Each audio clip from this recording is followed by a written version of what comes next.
The Chosen Season 3 is finally out, and I cannot wait to dive into every little scene and interaction that we have between these characters and the story that's unfolding. But unfortunately, over my research over the past 6 months, there are certain things that I've gotten wrong. Even in episode 1, there are 2 major things that I got wrong in our research of the behind the scenes. So today, let's break down those 2 things and talk about what's actually happening in the Chosen Season 3. First up is Joanna. Now, we were expecting to see Joanna in this series because we had heard Dallas talk about it basically like a year ago, and we had known that there's a big possibility that Joanna was going to be in the story from this early on because she's a big supporter of Jesus' ministry in the scriptures. Let's read through that scripture first, and then let's talk about what they actually did in the Chosen Season 3. In Luke chapter 8, verse 2 and 3, it says, "And also some women who had been healed of evil spirits and infirmities, Mary, called Magdalene, from whom 7 demons had gone out, and Joanna, the wife of Chuza, Herod's household manager, and Susanna, and many others who provided for them out of their own means." So these are just 3 examples of the women that helped to support Jesus' ministry throughout the time that he was on earth. And obviously we know Mary Magdalene, and now we've met Joanna. Susanna is someone who we'll probably meet in the future. But Joanna is a really important piece because she has a relationship with Chuza, her husband, who is part of Herod's court, essentially.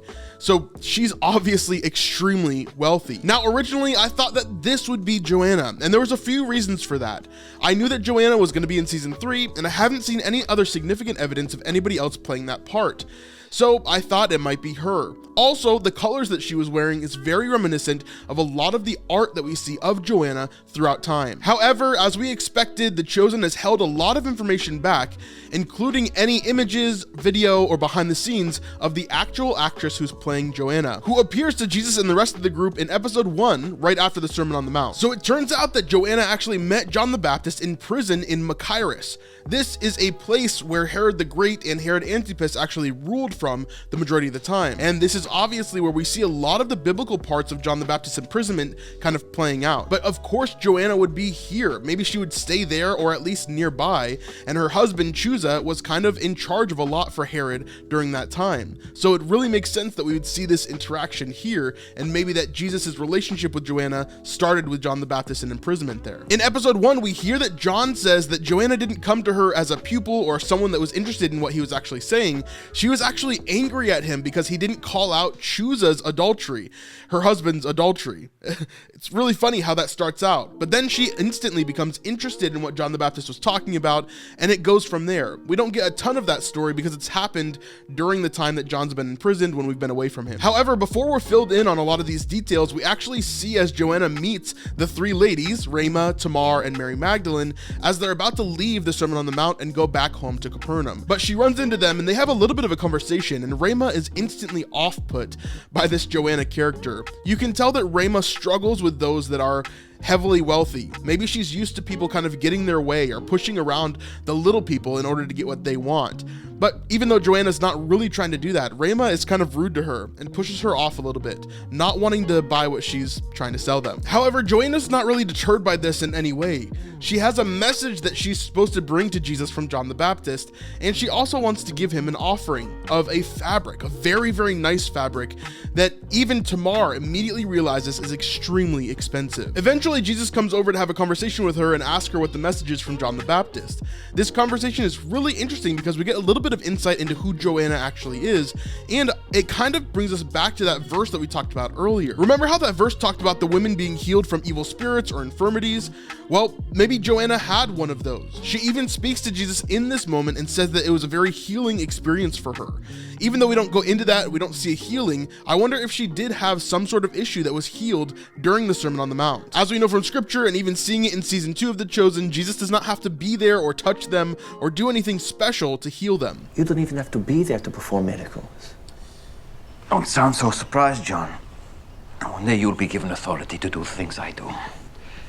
Even greater. We hear from Joanna that John the Baptist wants Jesus to come to Herod's palace, Jairus, so that he can deliver a message himself, although John is going to trust that Jesus does what he needs to in his own timing. Though we know that this is not something that Jesus is keen on doing. John has a different idea of what Jesus should be doing, like we've seen in season 2 and in season 1 for that matter.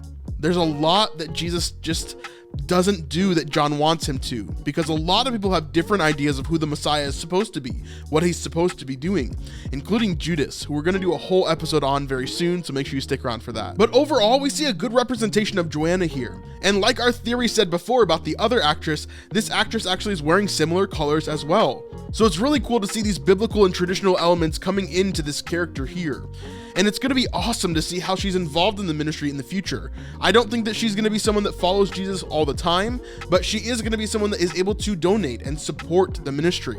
In fact, we even get more and more evidence of this because Dallas just put out a small piece of the script for season 4. And of course, I have an image here to show you that. This script shows us a conversation between Jesus and Judas, but Joanna's donation is mentioned in here as well, as Judas, of course, is the person who's handling the money now. So we can see here that Joanna is not just someone that's mentioned in season 3, but also someone in season 4 and maybe even beyond that. Maybe even all the way up to the crucifixion. Who knows? And while I was wrong about Joanna, she's unfortunately not the only one that I was wrong about. And the second person that I got wrong in season 3 of The Chosen is... But before we get to that, I wanted to say a huge thank you to our patrons. The people that sign up for our Patreon are the ones that keep this channel running and allow us to do different things like show up at theaters and give away stuff, or do giveaways on this channel, and just help us to stay afloat as a business on YouTube. Thank you. Thank you. You guys are amazing, and seriously, if you guys want to help us out, it would mean the world to me. There's a link in the description below, or you can go to patreon.com/thesnipelife to really help us out. And the second person that I got wrong in season 3 of The Chosen is Jairus. Jairus is such a cool character, and even though we don't know much about him from scripture, there's one particular story that has always stuck with me as I read through the Gospels, and that is the story of Jairus' daughter. So we're definitely going to get that in season 3. We've talked about that a whole bunch, but I was wrong about who Jairus would be overall. Originally, I thought Jairus was going to be portrayed as a Pharisee that was traveling with Yusuf and doing different things, but that's not necessarily the case. So in scripture, let's read about what Jairus' role actually is, and then talk through that a little bit of how it's portrayed in The Chosen season 3. Interestingly enough, Jairus is actually found in the same exact chapter as Joanna is. And if we go a little bit down in Luke chapter 8, we can see his passage there. Luke chapter 8 verse 40 says this: "Now when Jesus returned, the crowd welcomed him, for they were all waiting for him. And there came a man named Jairus, who was a ruler of the synagogue. And falling at Jesus' feet, he implored him to come to his house, for he had an only daughter, about 12 years of age, and she was dying." So again, in episode 1 of season 3 of The Chosen, we meet this brand new character, and we meet him through Yusuf, of all people. Yusuf is in the Capernaum synagogue, and he's just writing down some stuff that he's heard about Jesus and the sermon that he witnessed and everything else that was going on. He's really intrigued by this, and we're going to do a whole episode on him, so you just wait. But as he's writing down his report, he actually runs out of ink, and so he goes to a storage room to talk to Neve, the administrator of the synagogue. However, when he gets there, Neve isn't there. It's a new administrator named Jairus. Jairus is very friendly and kind of mysterious in some ways. He speaks to Yusuf about what he's writing and that there's no more ink left here, so he's going to have to use his own personal stores. It's interesting the way that these two communicate, kind of in a secret code in a way. And Jairus is very accommodating and says, well, if you'd like to hide any documents, I have a place called the cellar in which you can put those. But the interesting part of this conversation also is that Jairus talks about his family, how he has a wife and a daughter who just so happens to be exactly 12 years old. So just Jairus' name and the fact that he has a 12-year-old daughter is probably enough to say that this is the Jairus that we see in Luke chapter 8. However, let's go even further and talk about his position that he has within the synagogue. Now, scripture doesn't call him a Pharisee or even a teacher of the law. What it calls him is a ruler of the synagogue. Now, this word ruler is really interesting, so let's talk about that. The word that's translated ruler in this scripture is archon, which means ruler or magistrate. It could mean chief or even official. So the title is a little bit weird. It's not like a king. It's not like a ruler as in like someone who's been elected like that. It's someone who is in a position of power in some way. So I think The Chosen have done a pretty good job of making him an administrator. I think that makes sense within our world of understanding. But again, obviously that fits our biblical account, and it's going to make sense later on. And even beyond all of this, we can identify him in the behind the scenes of all the things that we've looked at, and even in the trailer for season 3. He's shown right here, right after Jairus' daughter is unveiled on the bed by Jesus, and he's standing there with his wife as well. I enjoy a challenge, Rabbi Yusuf. That will serve you well here. It's one of the reasons I've been moved around. I have a propensity for bringing order amidst chaos. Perhaps I'm being dramatic. Upheaval. Unusual events. Word has spread of unusual things happening in Capernaum. That's an apt description. Are you perhaps writing of unusual things? The most. Yesterday, I saw a sermon by a rogue preacher. I haven't slept since. He was brilliant. Intriguing. The Chosen's writing, of course, just shines again here.